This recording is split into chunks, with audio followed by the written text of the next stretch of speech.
மேலறை தியானம் ஜூன் மாதம் 14ஆம் தேதி ஞாயிற்றுக்கிழமை 2026ஆம் ஆண்டு. எழுதியிருப்பவர் மேரி சிலுவியா பவல்யா லுசாக்கா செம்பியா. தலைப்பு கைவிடப்படவில்லை.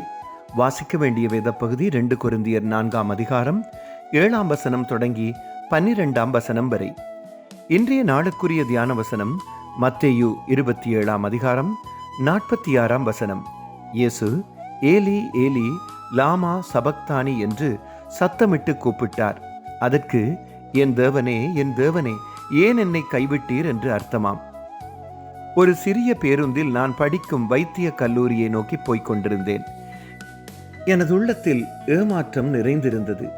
எனது வாழ்க்கையில் தொடர்ச்சியாக நடைபெற்ற சில விடயங்களினால் மாற்றங்கள் ஏற்பட்டு எனது பரலோக தகப்பன் என்னை கைவிட்டு விட்டாரே என்ற உணர்வை தந்தது. என்னை நானே குற்றம் சாட்டும் நினைவுகளும் மனதில் சுழன்று வந்து கொண்டிருந்தது. எனது கஷ்ட காலத்துக்காக நான் எப்படி கடவுளை கோபிப்பது? வெட்கத்தினால் நீண்ட காலம் கடவுளுடன் பேசுவதை நிறுத்தியிருந்தேன். ஒரு நாள் இன்றைய மகுட வாக்கியம் நினைவுக்கு வந்தது.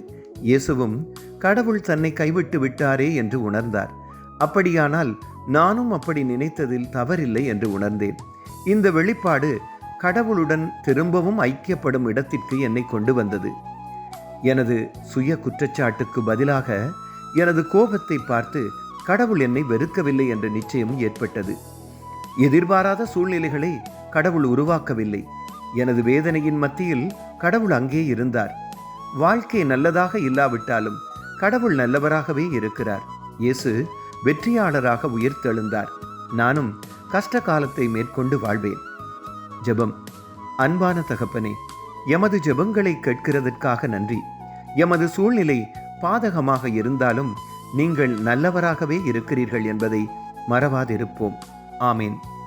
இன்றைய நாளுக்குரிய சிந்தனை: வாழ்க்கை நன்றாக இல்லாவிட்டாலும் கடவுள் நல்லவராகவே இருக்கிறார்.